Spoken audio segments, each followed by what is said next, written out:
So, you have a movie for me? Yes, sir, I do. It's called The Shining, and it's based off a Stephen King novel I glanced at. Oh, what's it about? That's about making hotel hallways and certain carpet patterns unsettling for generations to come. Okay, that's weirdly specific, but what about story-wise? Right, well, it's about this haunted hotel that turns this guy Jack Torrance crazy. And what's his deal? Well, in the book, he's a nice family man that turns evil, so I figure we save some time by making him be like halfway there already. Smart. Yeah, he's already a pretty terrifying, recovering, raging alcoholic who's dislocated his son's shoulder in the past and doesn't really seem to like his family. Yikes. Nice, so tell me about this story. Right, so Jack gets hired as the winter caretaker for the Overlook Hotel, which is this big hotel in the Colorado mountains that shuts down each winter. Sounds like it'd be a great resort for skiing. That's what Jack says too, but the head of the hotel says it would cost too much to clear the snow off the roads. So what do people do there in the summer? They would, be there. Right. There's also this big hedge maze that you can't see in aerial shots, but trust me, it's there. It's right there. I guess that sounds like a fun place to go. Maybe. It's also built on a Native American burial ground. That's probably fine. So during the interview, Jack is informed that one of the former caretakers went nuts during the winter and chopped up his wife and kids with an axe. Oh my god. But Jack doesn't see that as a problem. He's excited to be locked up with his family for 5 months because he's working on a book. His family that he seemingly doesn't really like? Exactly, but the thing about his son Danny is that he has the Shining. That's the name of the book you glanced at. It is. So that's this telepathic ability that gives him scary visions of the hotel, like little twin girls and an elevator filled with blood. Wow, well I guess we're gonna find out what that elevator vision's about later, huh? Not really, no. Oh, okay. So anyway, the head chef of the hotel also has the Shining, and I was thinking we get Scatman Crothers to play him. His name is Scatman? That's kind of peculiar. Well, his full name is Benjamin Sherman Scatman Crothers, but don't worry, the character's name's a lot less distracting. What's his character's name? Dick. Oh, perfect. So Dick explains the Shining to Danny, and then he's like, never ever go in room 237. Nothing wrong with a good old forbidden hotel room, sure. Oh, that sounded sketchy, so then gonna happen. Oh, what kind of spooky stuff we talking? Well, Danny's gonna come across the twin daughters of the old caretaker, and they're gonna be like, come play with us, Danny. Oh, well that's nice. He's probably pretty bored by that point. No, see, they're dead ghost girls. Right, okay, so that's a no on the plane. And Jack is gonna start losing his temper with Wendy real quick. Did he not do that before? All signs point to this being pretty in character for him. Sure. And then frickin' Danny is gonna go inside room 237.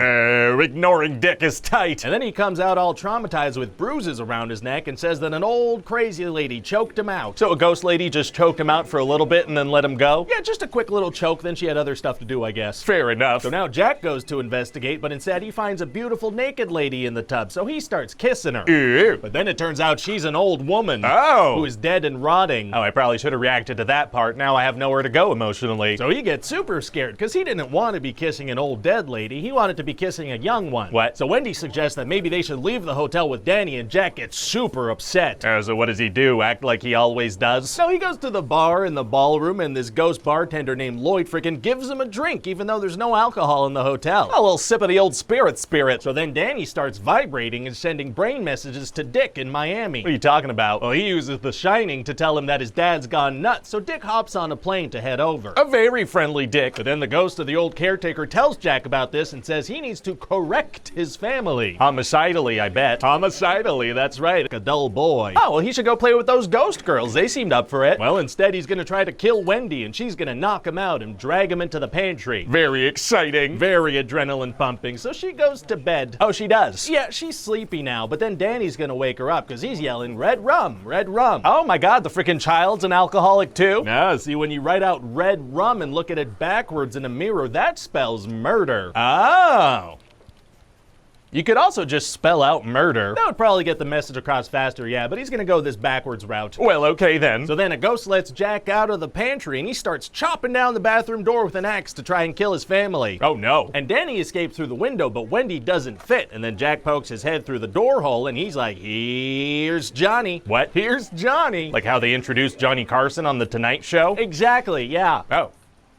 That's kind of random. It's gonna be iconic. If you say so. So man, it's gonna be tough for her to escape the bathroom unscathed. Actually, it's gonna be super easy. Barely an inconvenience. Oh, really? Yeah, because see, right at that moment, they hear Dick arriving, so Jack leaves to go deal with that. Couldn't he just take a couple of seconds to kill his wife and then go? Impossible, no. So then Dick starts walking around the hotel and Jack pops out and kills him. So he traveled all the way from Miami just to die immediately. He sure did, sir, and his shining power didn't see the axe coming. So then Wendy starts running around the hotel seeing all kinds of spooky spooky stuff. Like what? The elevator full of blood, for one. Oh, what is that about? I told you I'm not telling. She also sees some spooky skeletons. Spooky. She sees a guy in a bear costume with his bare butt out doing bedroom stuff to a guy in a tux. What? Spooky. What was that last thing? So then Jack is gonna chase Danny through a frozen hedge maze, but it's super cold and he gets lost and freezes to death. Whoops. Whoopsie. So then Wendy and Danny ride off on the snowcat that Dick rode in on. Oh, so that was the purpose of his long trip. To provide a method of transportation and die immediately, that's right. Oh, wow.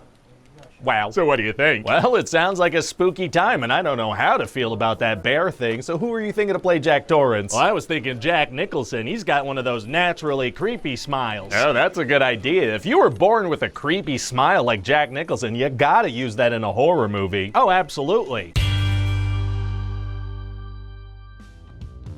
Hi, this is Ryan George from The Thing You Just Watched. Please enjoy this slideshow from The Thing You Just Watched.